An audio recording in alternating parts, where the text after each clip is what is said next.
ဆိုတော့အားလုံးမင်္ဂလာပါကျွန်တော်တို့ဒီနေ့ e-book ပေါ်2029ရက်မှာကျွန်တော်တို့ဒီသတင်းအကြောင်းလေးတွေတင်ဆက်ပေးမယ်ပေါ့နော်အဓိကအားဖြင့်တော့ကျွန်တော်တို့ဒီနေ့ပါလာတဲ့ဗီဒီယိုလေးကိုကျွန်တော်ဒီ18မိနစ်လောက်ရှိအောင်10မိနစ်လောက်ချုပ်ပြီးတော့ကျွန်တော်နားလည်တဲ့လောက်ပြောပြမယ်ပေါ့နော်ကျွန်တော်မနေ့ကညမှာဝင်လို့ရမယ်ဗျာအခုကျွန်တော်တို့ဒီဗီဒီယိုထဲမှာမြင်နေရတာကျွန်တော်တို့ဒီဟာ custom trollman လို့ခေါ်တယ်ပေါ့နော်ဒါကကျွန်တော်တို့ဒီမှာပြိုင်ပွဲဆော့လို့ရတဲ့ပုံစံလေးပို့ပြီးဝမ်းသာတရားကောင်းတာကကျွန်တော်တို့ဒီအကြောင်းအရာဘာလဲဆိုတော့ကျွန်တော်တို့အရင်အားဆိုဗျာ mobile legend တွေဖားရီတို့တယောက်ကဝင်ပြီး cast လုပ်လို့မရအောင်လေ caster လုပ်လို့မရအောင်အခုကြာဒီမှာတကယ်ရင်းနှစ်ယောက်က e-book ဘောဆော့ပြီးတော့ဆော့တဲ့အချိန်မှာဒီကျွန်တော်တို့ဒီ host လုပ်တဲ့သူကနေပြီးတော့ဝင်ပြီး cast လုပ်ရတဲ့ဒီ feature လေးပါလာပြီပေါ့နော်ကျွန်တော်တို့ဒီဟာကိုကြည့်ချင်းအပြင်ဒီမှာအမျိုးမျိုး setting လေးချိန်ညှိလို့ရမယ်အဲ့ဒီနဲ့ပတ်သက်တဲ့အဲ့ဒါနဲ့ပတ်သက်တဲ့ဒီ setting ချိန်ညှိတွေပါတယ်ကလည်းကျွန်တော်တို့ဒီမှာအင်္ဂလိပ်လိုလေးလွယ်လွယ်လေးဗျာအခုခေတ်ဆိုတော့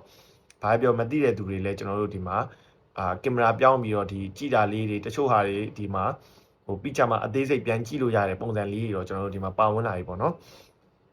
ဒီဗီဒီယိုလေးမှာမြင်နေရတဲ့အတိုင်းပဲပေါ့နော်ဒါကတော့ကျွန်တော်တို့ဒီဟာဒါရရှိမဲ့ဒီပေးမဲ့ဖလားပုံစံမျိုးပေါ့နော်ပြောရမယ်ဆိုရင်ဗျာရှင်းရှင်းလေးပဲတစ်ခုနှစ်ခုနဲ့ပဲပြောရမယ်ဆိုရင်ကစားကွက်တွေပါပြောင်းတာတွေပါမပြောသေးဘူးဗျာကျွန်တော်ပြောရမယ်ဆိုရင်တော့ဒါကဒီကျွန်တော်တို့ဒီ custom tournament လုပ်လို့ရတဲ့ပုံစံမျိုးလေးပါဝင်လာတာကိုတွေ့ရပါတယ်ဆိုတော့ okay ပါဒါကကျွန်တော်တို့ဒီမှာဒီ update ရဲ့အကြီးမားဆုံးပြောင်းလဲမှုပဲပေါ့နော် okay ဒီမှာတချို့ထည့်ပေးထားတဲ့ကျွန်တော်တို့ဒီdefend လုပ်တဲ့အချိန်တွေမှာရောဒီ attack လုပ်တဲ့အချိန်တွေမှာရောဒီပြောင်းတဲ့ဟာလေးပါတယ်ပေါ့နော်အခုဒီဗီဒီယိုလေးမှာမြင်နေရတယ်ဆိုတော့ play style နဲ့one attack ကြီးတဲ့ goal ပို့ချတဲ့ one defense for line pressure တဲ့front line pressure ဆိုတော့ဒါမိုက်တယ်ပေါ့နော် play style နှစ်ခုပါဝင်လာဥမာဗျာကျွန်တော်တို့က goal voucher ဆိုတာ advice striker နဲ့အတူတူပဲဗျာဒီ Mbappe ဆိုရင်ကျွန်တော်တို့ဘောလုံးရတဲ့အချိန်ဆိုရင် attacking လုပ်တဲ့အချိန်ဆိုရင် goal voucher ပြေးထွက်မယ်ဆွဲဝင်ကန်မယ်ဒီကျွန်တော်တို့ defend လုပ်တဲ့အချိန်ကြရင်တော့ front line pressure နဲ့လုပ်မယ်ပေါ့နော်အဲ့လိုသဘောမျိုးပါခင်ဗျာဒီ play style အကြောင်းတွေလည်းကျွန်တော်တို့ပြန်ပြီးတင်ပေးမယ်ဗျဟုတ်ကဲ့ပြီးတော့နောက်တစ်ခုကကြာဒီမှာကျွန်တော်တို့ဒီမှာ2 lay up play နဲ့ပေါ့နော်နီးပြတွေက lay up play နှစ်ခုနဲ့ပါဝင်လာပြီခင်ဗျာအဲ့လေးလည်းတွေ့ရတယ်ပေါ့နော်ပြီးတော့ဒီနောက်ထပ်ပါဝင်လာတာတစ်ခုရှိသေးတယ်ဗျဆိုတော့ဒီဗီဒီယိုလေးမှာကျွန်တော်ပြောတာတွေကလိုအပ်ချက်ရှိကောင်းရှိနိုင်တယ်ပေါ့နော်ဘာဖြစ်လို့လဲဆိုတော့ကျွန်တော်လည်းဒီမှာlive လွန်ချင်းကျွန်တော်ဗီဒီယိုလေးပြန်တင်ပေးရတာပေါ့နော်အဲ့လိုသဘောမျိုးဆိုတော့ကျွန်တော်လိုအပ်ချက်ရှိသွားရင်လည်း sorty ပါပေါ့နော်ဆိုတော့နောက်တစ်ခုပါဝင်လာတာကျွန်တော်တို့ template style overload အကြောင်းလည်းပါဝင်လာတယ်ပေါ့နော်အဲ့ဒါလည်းပြောပြပေးမယ်ဗျာ position token တွေကကျွန်တော်တို့ဒါဆိုရင်ကြည့်ရတာဒီမှာwaste မဖြစ်တော့ဘူးပေါ့နော်ကျွန်တော်တို့အရင်ကဆိုရင်ဥမာဗျာ CF ပါပြီးသားကစားသမားဗျာ CFG ပြန်ကြတယ်ဗျာအဲ့ဒါဆိုရင်ကျွန်တော်တို့မှာ position training တခုကအလကားဖြစ်သွားပြီဗျာတိလားအဲ့မျိုးဆိုရင်ကျွန်တော်တို့ရှုံးတယ်ပေါ့နော်အခုကတော့ CF ပါပြီးသားကစားသမား CF ကိုမကြတော့ဘူးဗျာ CF နဲ့လာတဲ့ကစားသမားကသူက CF မှာလက်ဝင်းတွေပါရင်လက်ဝင်းတွေပါတွေကကြိုးပြီးကြနေတယ်ဗျာဥမာ Mbappe ကဆိုရင် CF နဲ့လာတယ်ဒါပေမဲ့လက်ဝင်းမှာလည်းစိမ့်ပြီးသားဒါပေမဲ့အဲ့လက်ဝင်းမှာလည်းပြန်ပြီးတော့ကျွန်တော်တို့ဒါဖြစ်နိုင်တယ်ဆိုတဲ့သဘောမျိုးအခုဒီဗီဒီယိုထဲမှာမြင်နေရတော့ကျွန်တော်တို့ဒါ introduce ရဲ့ new mini game နဲ့ဒါ daily game ကဒီကအကုန်လုံးတော်တော်များများသိပြီးသားဖြစ်လိမ့်မယ်ဗျဒီ daily game ကကျွန်တော်တို့ဒီဘန်ကောက်မှာတော့ပြသွားတဲ့ဒီ concept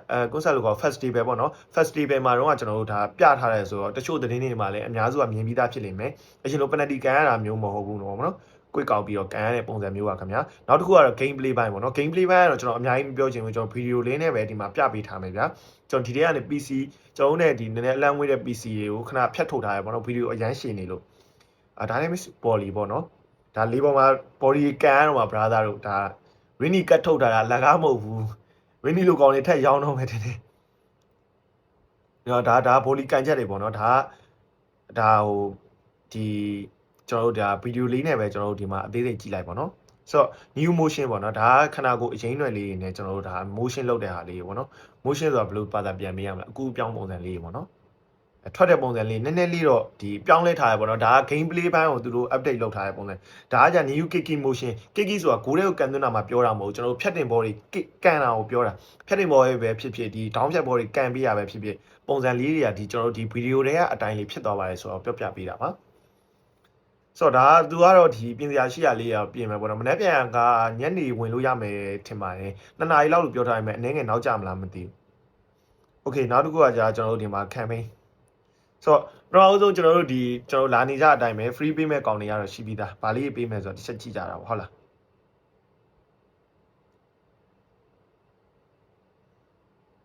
ဒါ free ပေးမဲ့ကောင်တွေမလာသေးဘူးဒါဟိုဟာ brand ambassador တွေကိုကြီးညာနေတာမက်ဆီနဲ့ယာမယ်ပေါ့နော်လက်မိုင်းယာမယ်နဲ့မက်ဆီပဲဗျာဒါတွေကကြီးညာနေတာကျွန်တော်ဒီနေ့ဘောလုံးပြိုင်ပွဲရှိတာပေါ့နော်ဘောလုံးပြိုင်ပွဲရှိတာသွားကန်နေနေ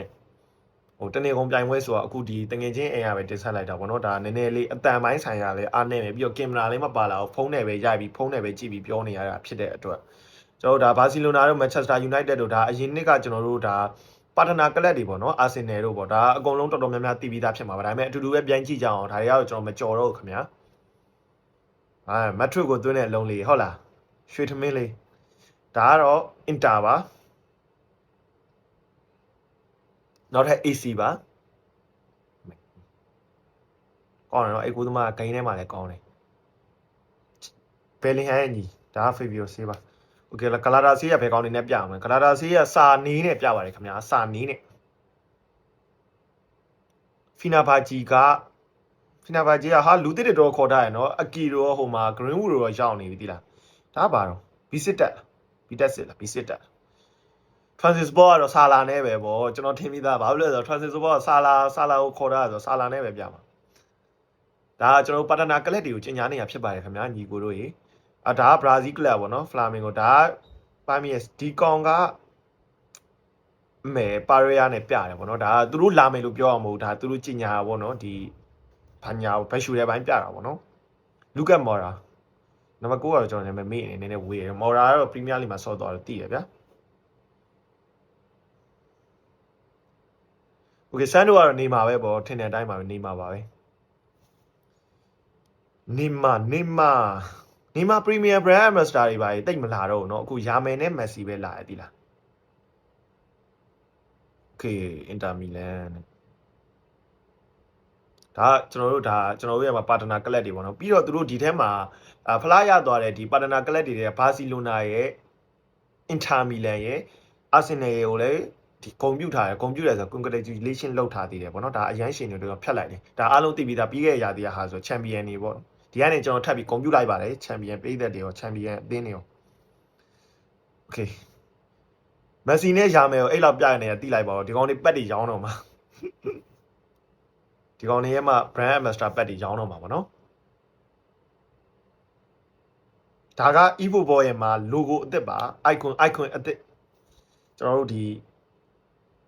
ဟိုဟာပုံစံဒါကကျွန်တော်ခုနကပြောတဲ့ဟိုဟာဘာစီအာဆင်နယ်ဒါပေါ့နော်ဒါကွန်ပျူတာဒါမှ new season campaign ဒါကကျွန်တော်တို့ဒီမှာ9 player ရမယ်လို့ပြောတယ် favorite player 9ယောက်ကိုယူလို့ရမယ်ပြီးရင်ဒီ overload ပေါ့နော်ဒီ overload play style ကကျွန်တော်ပြောပြမယ်ဗျာဟို play style ဒီကောင်တွေပြောသွားတဲ့ဟာလေးကဒီမှာကျွန်တော်တို့ဒီမှာ team play style အများကြီးထဲမှာဒီ overload ပါဝင်လာတယ်ပေါ့နော်ကျွန်တော်တို့ဒီမှာ attacking လုပ်တဲ့အချိန်မှာတိုက်စစ်စင်ရတဲ့အချိန်မှာဒီကိုနာမီပြောထားတာကတော့ဘောလုံးရှိတဲ့ဘက်ကစားသမားချိုရွေးလာပြီးနေရာချင်းချင်းထဲမှာလူအတာရအောင်လုပ်မယ်ကျွန်တော်နေဦးတွေကိုခေါ်သွားပြီးလူအတာရအောင်လုပ်မယ်ပြီးရင် right wing မှာဘောလုံးရှိရင် right back တွေ center mid ပြီး AMF တွေ right wing တွေ CF တွေကအဲ့နောက်စုလာမယ်ပေါ့နော်စုလာပြီးတော့ဒါကြောင့် 2v2 နေရာမှာကျွန်တော်တို့ကကျွန်တော်တို့ 3v2 ဖြစ်သွားမယ် 4v2 ဖြစ်သွားမယ် 4v3 ဖြစ်သွားမယ်ပေါ့အဲ့ချိန်မှာ 1-2 တွေ short pass တွေဒီ triangle ဒီကျွန်တော်တို့ဒီ transition နဲ့လည်းပေါ့နော်အဲ့လိုတွေစော့မယ်ပေါ့နော်ဒီ short distance pass လူကျက်တဲ့နေရာတွေက position ထိန်းထားနိုင်မှုရည်ရွယ်ပါတယ်တဲ့နောက်တစ်ခုကတော့ကျွန်တော်တို့ဒီမှာဒီ defending လုပ်တဲ့အချိန်မှာလည်းအဲ့လိုပဲပေါ့နော် vocal ကို wide press လုပ်မယ်ပြီးရင်ကျွန်တော်တို့ဒီမှာဒီဘောလုံးပြန်ရတဲ့အချိန်ပေါ့နော်ကျွန်တော်တို့ဒီဘောလုံးပြန်ရတဲ့အချိန်မှာလည်းကျွန်တော်တို့ဒီ comment chat မှာကျွန်တော်တို့ဘယ်လိုပြောပြရမလဲဒါကဘောလုံးပြန်ရတဲ့အချိန်မှာတကူစိတ်ဝင်စားစရာကောင်းတာကိုကဘောလုံးပြန်ရလဲတဲ့အချိန်မှာအနီးနားကစားသမားတွေ ball holder တွေ support ပေးဖို့ဦးစားပေးမယ်ပေါ့နော်ကျွန်တော်ဒီပုံထဲမှာရေးထားတဲ့အတိုင်းဆိုရင်ကိုယ့်ဘက်ချမ်းမှာရှိတဲ့ဘောလုံးကိုပြန်ရရင်ချက်ချင်း forward ကိုကျွန်တော်တိုက်စစ်ကို pass စတင်နိုင်အောင်အခြေအနေရှိပြီး counter attack စတင်နိုင်အောင်သူတို့ကဦးစားပေးထားတဲ့ပုံစံမျိုးပေါ့နော်အမြဲအေးစစ်ဘေးရလောရမယ်ပုံစံမဟုတ်ဘူးပြန်ရမယ်ပြန်ပြီးတိုက်စစ်ဆင်မယ်ပေါ့နော်နံပါတ်4ကတော့ဒီဘောလုံးဆုံးရှုံးပြီးရဲ့အချိန်ပေါ့နော်ဒါကသူရေးထားတာက sorry နော်အင်္ဂလိပ်လိုရေးတာအနည်းငယ်မှားရင်လည်း sorry ပေါ့နော်သူရေးထားတဲ့အတိုင်းပဲကျွန်တော်counter press လုပ်တဲ့ဟာနဲ့တော်တော်ဆင်မယ်ထင်တယ်အနည်းဆုံးကစားသမားတွေကပြိုင်ဘက်ကိုချက်ချင်း aggressive pressure ပေးပြီးတော့ကျွန်တော်တို့ဘောလုံးပြန်ရဖို့ကြိုးစားတဲ့ပုံစံမျိုးပေါ့နော်ဒီ overload ရဲ့သဘောတရားကြောင့်ဘောလုံးမှာရှိတဲ့နေရာနာမှာကိုကစားသမားတွေက ဟိုများလေးနေတယ်ဥမာလမ်းဘက် overload နီးပြကိုသုံးမယ်ဆိုရင်ကျွန်တော်တို့ညောင်ဝင်းရောက်သွားညောင်ဝင်းမှာလူတွေသွားစုပဲကူမယ်တိုက်စင်စင်ပဲအဲ့လိုပဲကျွန်တော်တို့ဘယ်ချမ်းမှာတိုက်ခန်းစစ်ဖြစ်နေပြီဆိုရင်ဥမာလက်ဘက်ကဒီခန်းစစ်ဖြစ်နေပြီဆိုရင် CML DML တွေလက်ဘက်ကိုစုလာမယ်အဲ့နေရာမှာ press လုပ်မယ်ဒီဘောလုံးကိုဇုံနဲ့စုပြီးတော့လိုက်တာစုပြီးတော့ဖြတ်တာစုပြီးတော့တိုက်စစ်စင်တာမျိုးပဲပေါ့နော်အဲ့လိုလေးသဘောတရားရပါတယ်ခင်ဗျာနောက်တစ်ခုကတော့ကျွန်တော်တို့ဒီမှာ daily game special ဒီမှာ Uber Miran ပေါ့နော် Uber Miran ပေးမယ်ပြီးရင် Uber Miran ကျွန်တော်အရင်ကလာဘူးတဲ့ Hazard တို့ဘာလို့လိုပဲပေါ့နော်ပြီးရင်ကျွန်တော်မနေ့က Chelsea player တွေပါဝင်လာမယ်ဗျာဆိုတော့ဒီ Chelsea player တွေကတော့ကျွန်တော်တို့ဒီခုနကလည်း post တင်ပြီးသွားပြီ Gary Cahill မိတ်ဆက်တယ်ပြီးရင်ဒီကို Costa ပေါ့နော်ကျွန်တော်ရဲ့လူချမ်းဒီကို Costa လေပါဝင်လာမယ်ပေါ့နော်ဒါမနေ့ပြန်ပါဝင်လာမယ်ကစားသမားတွေဒါတွေက free ပေးမှာမဟုတ်ဘူးเนาะဒါတွေကတော့ကျွန်တော်တို့ coin နဲ့ဝယ်ယူနိုင်ရမှာပါ epic ကတ်အစ်ဖြစ်ပါဝင်လာမှာပါ okay ဒီမှာ phenomenal finishing နဲ့ bullet header နဲ့ area 4နဲ့ long range ချစ်ခဲ့တဲ့ movement dribbling acceleration bread low sacrama စကေး3ခုနဲ့ဗျာမောင်ဟာဇက်ကပြီးရင်ကျွန်တော် Antonio Conte ပါလဲမှာ over the top spot C နဲ့ပေါ့နော် 1 to catch in B ရဲ့2 highlight player 2 highlight player ကဘယ်သူတွေမှမသိရသေးဘူးဗျာကွန်တီယာလည်းဝယ်ရမှာပေါ့နော်ချက်စီမန်တွေဝယ်ပြောပါတယ်ဘယ်လောက်မှမရှိတော့ပါ950လောက်ပဲရှိတော့ပါတယ်ကျွန်တော်အထင်ပါ900 950တခုပေါ့နော်ဆိုတော့ဒါကတော့မနေ့ကပါဝင်လာမယ်ကစားသမားတွေဖြစ်ပါတယ်ဆိုတော့ဒီ brother တွေတော်တော်များများလည်းဒီကျွန်တော်တင်ဆက်မှုလေးကအရန်မြန်းနေရဆိုရင်သူ့ like ထဲကအတိုင်းအမြင်လိုက်ပြောရပဲဆိုရင်မတည်သေးတဲ့သူတွေသိသွားမယ်လို့ထင်တယ်ပေါ့နော်ပြီးရင်ဒီမှာ Lionel Messi ရဲ့မှာ brand ambassador ဘယ်လောက်နဲ့ရောင်းမယ်တော့ကျွန်တော်တို့ဒီမှာရေးမထားဘူးဗျသူဒီပါတဲ့ဟာတွေကတော့ကျွန်တော်တို့ဒီမှာဟိုပုံထဲမှာပဲကြည့်လိုက်ပါတော့ရှာမယ်တို့ Messi တို့က New American ကျွန်တော်တို့ဒီမှာ9နောက်မှာဒီလိုကြီးတွေလုပ်လို့ရတယ်ပေါ့နော်ဒါလေးကျွန်တော်ဗီဒီယိုထဲမှာမြင်ရတဲ့အတိုင်းလေးတော့ရမယ်ခင်ဗျာအဲ့လိုထားလေးတော့ရှိရပါတော့ Okay ဒါကတော့ကျွန်တော်တို့ဒါမနေ့ပြန်ပါဝင်လာမဲ့